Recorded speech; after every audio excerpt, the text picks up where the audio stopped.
Hello there. Today I'm going to focus on Kansas City and its connections with the tax community. To begin with, Kansas City is the national home for H&R Block. H&R Block is nationally known for its tax preparation services, and I have experience working in the Tax Institute, a group that would daily provide answers and research for tax preparers throughout the country every day during the tax season. Next, I would like to mention the University of Missouri Kansas City Law School. For one, they have a low-income taxpayer clinic program in place to teach students how to do tax controversy work and assist low-income taxpayers. And they also have a LLM in taxation program that prepares students to learn about the variety of issues in taxes and help them to grow in their tax careers. Today, I am also going to focus most specifically on the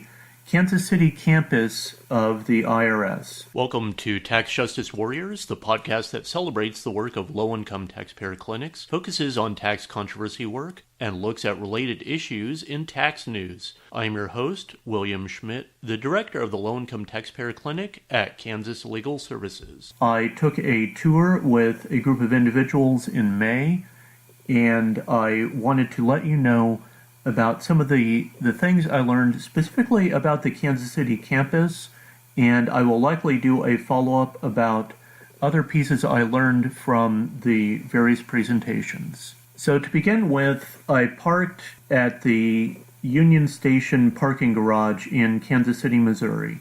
So that is where the entrance is to go to the IRS Kansas City campus. I attended the practitioner liaison meeting on May 17, 2018. The Union Station also houses a taxpayer assistance center, but I parked on the third floor of the parking garage and took the elevator down to the IRS Kansas City campus.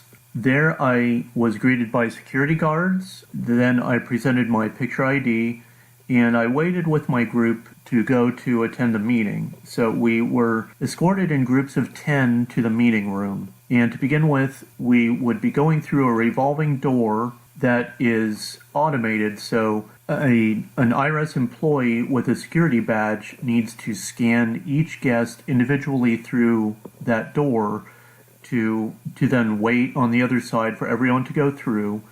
And next, there is a moving sidewalk that runs through a tunnel beneath Pershing Road in Kansas City, Missouri. That stretches, I did some online research, it stretches 340 feet to a garage behind Union Station to provide additional parking during the peak tax season. The IRS says it's the longest continuous people mover in North America. It takes 3 minutes to traverse if you don't walk using the people mover. The tunnel itself was originally built to shuttle mail between the post office and Union Station. And I also wanted to make note that the various posters and artwork throughout the IRS building. So in the lobby, there are old government posters, old style illustrations for the various posters. On the walkway itself, on the walls, there are more recent color photos of Kansas City and St. Louis. Very, very great color pictures, very nice color pictures. But within the actual building, there are old black and white photos of Kansas City. So to talk about the building itself, it was dedicated October 16, 2006, though the completion date says it was 2007. And I've seen figures ranging from 1,140,000 square feet to 1.2 million square feet. So it's somewhere in that range. And the campus itself is composed of 3 200,000 square foot processing wings occupying the western portion of the site and connected with a main street that serves as circulation and support space. The existing historic post office building of 475,000 square foot federal-style building anchors the northeast corner of the IRS campus. And there's a 1-mile walking trail that weaves throughout the landscape, which is composed of native trees and grasses and that provides benefit for the employees. Currently, there are 5 processing centers for the IRS: Fresno, Kansas City, Austin, Ogden, Utah, and Cincinnati. And previously, there used to be 10 processing centers. In the year 2024, there will be only 2 left: the Kansas City, Missouri, and Ogden, Utah processing centers. The centers are shutting down for processing because people are converting to electronic filing instead of paper filing. The Kansas City Processing Center currently receives tax returns from the entire country, focusing on wage and investment returns. Schedules C, D, E, and F are processed elsewhere. Now, on the tour that we went on, we couldn't take any pictures. So they also mentioned that the campus processes both electronic and paper tax returns, that they're mainly individual income tax, but as the years go on and the other processing centers shut down, that the Kansas City campus will get more business returns from those other processing centers. So the first stop is receipt and control operation. This group is processing the mail to the IRS. So they have 3 machines that file off 3 sides of the mail. At this point, they are looking to see if there are any checks in the mail coming to the IRS. They process 25,000 pieces of mail per hour. The workers have to keep their property in lockers so that there are no backpacks that they take to their desks that they could carry off any checks. It is a secured area with a glassed-in ventilation system. It has hazmat control that will lock down the area, and no one can leave before security is notified and checks everything out. If there is an issue that security needs to verify everything. So there had been a couple lockdowns early this year for things like baby powder or donut powder on the paperwork, and they even have showers in case a worker needs to clean up after opening an envelope. Now they have candling lights at each of the desks that the workers run the envelopes over their desks, those areas, to be sure that the envelopes are empty, and then the envelopes go to another department in that room the term is candling them, to candle them again with what are called tingle tables. So these are special tables with lights to look through the envelopes, make sure they're see-through, to be sure that all of the checks are taken out of the envelopes. So in that area, they have 2,300 employees at peak submission time. The second stop is the cashiers. That department then deposits 90% of the checks within 24 hours. They have a voucher machine and a payment perfection unit.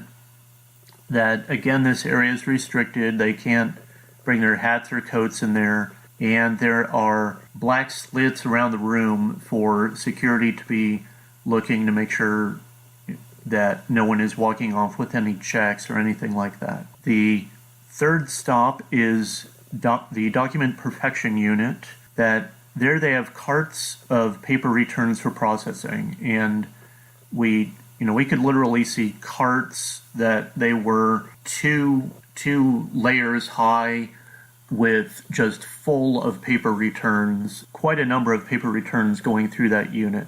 There the people are reviewing the returns, and they are allowed to mark with a red pen if they see an error on the return. The fourth stop is numbering. That the IRS had tried automating all of the document numbering, but because the tax forms had different widths or sizes, the workers have to hand stamp a number on every form with a distinct 14-digit number. The fifth stop for a tax return would be data conversion. This department then enters all of the information from certain lines on the tax returns. That they have a goal of entering them quickly and accurately. They're tested for quality control, and during peak season they have 5,000 total employees. The returns are kept on site for 1 year, and then taken to underground storage caves for 10 years. Some returns are stored digitally and can easily be requested if there is an issue. The data conversion is not supposed to make any corrections when there are any issues for inputting the tax return. They are supposed to enter the tax returns specifically as they were received. The sixth stop of the tax returns is input correction. The input correction department then makes those corrections in order to input the tax return correctly. Now I have some specific notes about the campus itself. It is 27 acres and can accommodate 8,000 employees. They have 20 break rooms with I said earlier, 1 mile walking trail. This information I had was a 3/4 mile walking trail, and it's a fitness center free to the employees. That at that time there were 4,000 to 4,300 employees within the building.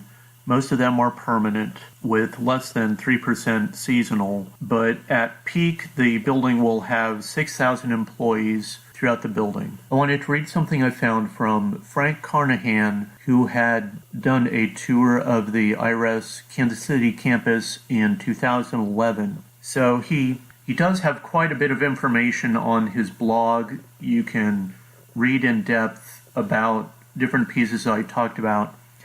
But specifically, I wanted to read to you about the historic United States Post Office that was incorporated within the Kansas City campus. The Kansas City campus incorporates 400,000 square feet from the historic U.S. Post Office, built in 1933, plus a recent 700,000 square foot addition.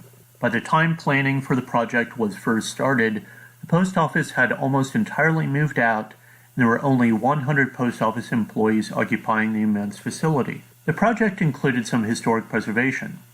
The post office exterior, ornate marble lobby and staircase, lobby items including ornate brass post office boxes and brass tables, moved many years ago from a bank, an ornate ceiling, and 6th-floor halls and offices were maintained in their historic condition with decor dating to the early 1930s. The 6th-floor office suites included original terrazzo floors, ornate ceiling plasterwork, marble wainscot and molding in the halls, and original cherry-paneled walls and safe in the very large postmaster's office, which is now used as a conference room. Historic preservation restrictions are strict.